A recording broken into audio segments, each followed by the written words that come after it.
अस्सलामुअलैकुम my YouTube members, welcome to the JSW concepts channel. उम्मीद करती हूँ आप सब खैरियत से होंगे। आज हमने प्रीवियस लेक्चर में हम लोगों ने स्टडी किया था न्यूक्लिक एसिड्स के बारे में, डिफरेंस देखा था DNA और RNA का। आज हम टॉपिक डिस्कस करेंगे, लास्ट टॉपिक है हमारा विटामिन, चैप्टर नंबर 13 बायोकेमिस्ट्री का। So let's start our topic without wasting our time. 1912 में हॉपकिंस ने नोटिस किया था कि कार्बोहाइड्रेट्स, प्रोटीन्स और फैट्स के अलावा कुछ और सब्सटेंसेस भी होती हैं जो हमारी नॉर्मल ग्रोथ के लिए ज़रूरी होती हैं। अब ये स्मॉल क्वांटिटीज़ में रिक्वायर होती हैं, लेकिन ये ज़रूरी होती हैं और इसको उन्होंने कहा था कि इसको हम एक्सेसरी ग्रोथ फैक्टर्स बोलते हैं। बाद में फंक ने एक प्रपोज किया था, इसका नाम इसको बोला था उसने वाइटामिन्स, और उसने डिस्कवर किया था विटामिन BI थायामीन। आपने MCQ में याद रखना है कि विटामिन का नाम किसने डिस्कवर किया था, फंक ने, और इससे पहले इसको हम बोलते थे एक्सेसरी ग्रोथ फैक्टर्स, और फंक ने विटामिन B थायामीन को डिस्कवर किया था। नेक्स्ट हमारे पास हैं टाइप्स ऑफ विटामिन। विटामिन की 2 टाइप्स होती हैं, MCQ में याद रखना है। फैट सोलुबल विटामिन होते हैं और वाटर सोलुबल विटामिन होते हैं। इन दोनों को आपने सेपरेटली भी याद रखना है पॉइंट्स, और इनका डिफरेंस भी याद रखना है। सो देखते हैं, नंबर 1 पे है fat soluble vitamin. Fat soluble, उसका नाम से जाहिर है कि वो फैट्स में डिज़ोल्व हो रहा है, इसलिए इसको हम बोलते हैं फैट सोलुबल विटामिन। अब फैट सोलुबल विटामिन कौन से होते हैं? A, D, E और K। आपने MCQ में याद रख लेना है। अगर इन विटामिन को बहुत ज़्यादा अमाउंट में ले लिया जाए तो ये हमारी बॉडी में एकामुलेट हो जाते हैं और डिजीज़ कॉज करते हैं। हमें पता है excess of everything is bad. कोई भी चीज़ हो, वो ज़्यादा अमाउंट में हो जाए या बहुत कम अमाउंट में हो जाए, दोनों केसेस में वो ख़तरनाक होती है। For example, accumulation of vitamin D in the body cause bone pain and bone like deposits in the kidney। अगर विटामिन D ज़्यादा इकट्ठा हो जाए बॉडी में तो वो हड्डियों में दर्द की वजह बनता है और हमारे पास किडनी में किडनी स्टोन्स हो जाती हैं, और अगर डेफिशिएंसी हो जाए उसकी वजह से भी हमारे पास डिजीज़ हो जाती हैं। नेक्स्ट हमारे पास एक टेबल है 13.1, उसमें उन्होंने विटामिन A और विटामिन D के सोर्सेज बताए हुए हैं, यूजेस बताए हुए हैं और डिजीज़ बताई हुई हैं।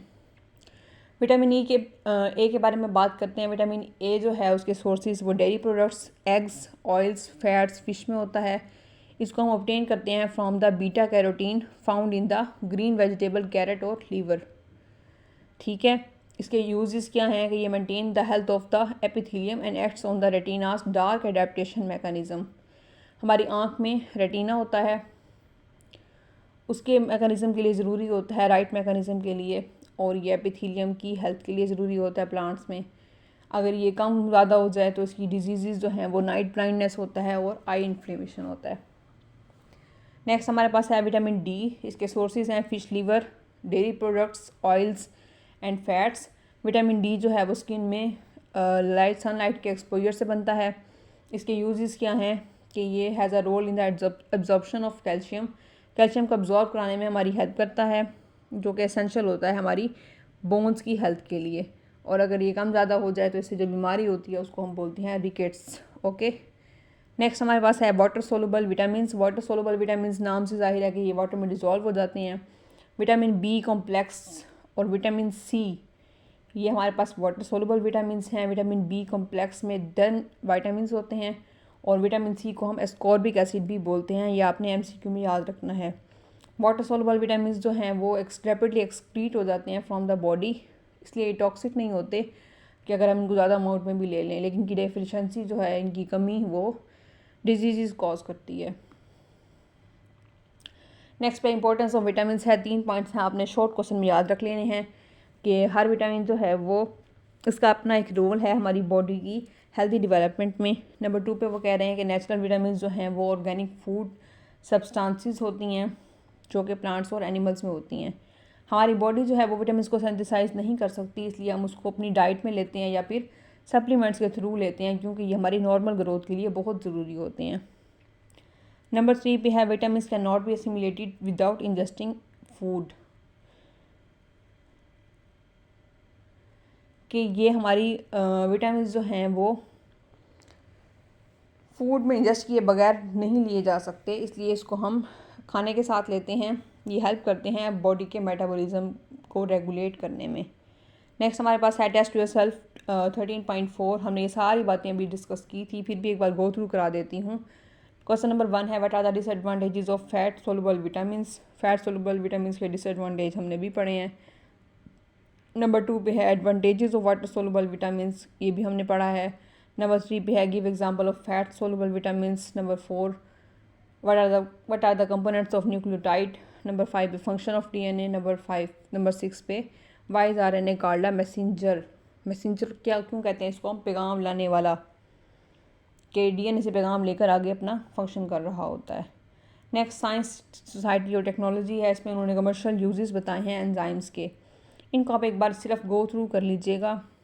इसमें से एमसीक्यू पॉइंट ऑफ व्यू से बातें कुछ पूछी जा सकती हैं, मैं एक बार आपको गो थ्रू करा देती हूँ। नंबर 1 पे वो कह रहे हैं कि एंजाइम्स जो हैं वो यीस्ट में होते हैं प्रेजेंट, और इसको हम fermentation of molasses and starch में यूज़ करते हैं और इससे अल्कोहल बनती है। अब वो एंजाइम्स कौन से होते हैं? डायस्टेज, इन्वर्टेज और जाइमेज। नंबर 2 पे वो कह रहे हैं कि माइक्रोबियल एंजाइम्स जो होते हैं वो डिटर्जेंट्स में यूज़ करते हैं हम। लाइपेज डिकम्पोज करता है फैट्स को into more water soluble compounds. Amylase remove करता है स्टार्च बेस्ड स्टेन्स को, दाग धब्बों को। सेलुलेज डिग्रेड करता है सेलुलेज एक एंजाइम है, वो डिग्रेड करता है, डिकम्पोज करता है सेलुलोज को टू ग्लूकोज। बैक्टीरियल प्रोटीएजेस जो होते हैं वो ब्रेक डाउन करते हैं प्रोटीन स्टेन्स को कपड़ों के ऊपर। नंबर 3 पे वो कह रहे हैं कि एंजाइम्स जो हैं वो प्योरीफिकेशन ऑफ फ्रूट जूसेस में यूज़ करते हैं हम इसको। ये हमारे पास सस्पेंडेड पार्टिकल्स को भी रिमूव करते हैं और जो कलर होता है फ्रूट्स की स्किन का उसको भी इम्प्रूव करते हैं। नंबर 4 पे वो कह रहे हैं कि अमाइलेज एंजाइम्स जो है वो ब्रेड मेकिंग में यूज़ होता है। नंबर 5 पे लैक्टेज एंजाइम के बारे में उन्होंने बात की है कि इसको हम स्वीटनेस में यूज़ करते हैं, आइसक्रीम की स्वीटनेस बढ़ाने के लिए। लैक्टोज जो होता है मिल्क में वो ब्रेक डाउन होता है ग्लैक्टोज और ग्लूकोज में, और ये स्वीटर होते हैं देन लैक्टोजेस। नंबर 6 पे वो बात कर रहे हैं कि डेयरी में डेयरी इंडस्ट्री कुछ एंजाइम्स जो हैं वो चीज़ में बनाने में इस्तेमाल होती हैं, योगर्ट और अदर डायरी प्रोडक्ट्स, जो कि हमारे फूड के टेक्सचर को इम्प्रूव करते हैं, हमारी प्रोडक्ट्स को फ्लेवर देते हैं। ये बहुत सिंपल सा चैप्टर था, चैप्टर नंबर 13 बायोकेमिस्ट्री हमारी डेली लाइफ से रिलेटेड है। इसमें बहुत छोटी छोटी बातें हैं जो आपने एमसीक्यू में और शॉर्ट क्वेश्चन के हवाले से याद रखनी है। बाज़ औक़ात वो लॉन्ग क्वेश्चन में भी कुछ टॉपिक एक आपसे पूरा टॉपिक पूछ लेंगे कि अब आप फैटी एसिड पे नोट लिखें, कार्बोहाइड्रेट्स पे नोट लिखें, लिपिड्स, न्यूक्लिक एसिड, विटामिन वगैरह पे। तो आपने इस चैप्टर को थ्योरेटिकल थ्योरेटिकल हवाले से याद रखना है, याद करना है, प्रिपेयर करना है। अगर आपको इस पूरे चैप्टर में कोई भी कन्फ्यूजन हो तो you can ask me in the comment section, I will reply you. मिलते हैं अपनी नेक्स्ट वीडियो में। अपनी नेक्स्ट वीडियो में हम नेक्स्ट चैप्टर स्टडी करेंगे, chapter number 14 environmental chemistry atmosphere. तब तक के लिए अपना बहुत सारा ख्याल रखिएगा। टेक केयर, अल्लाह हाफिज़।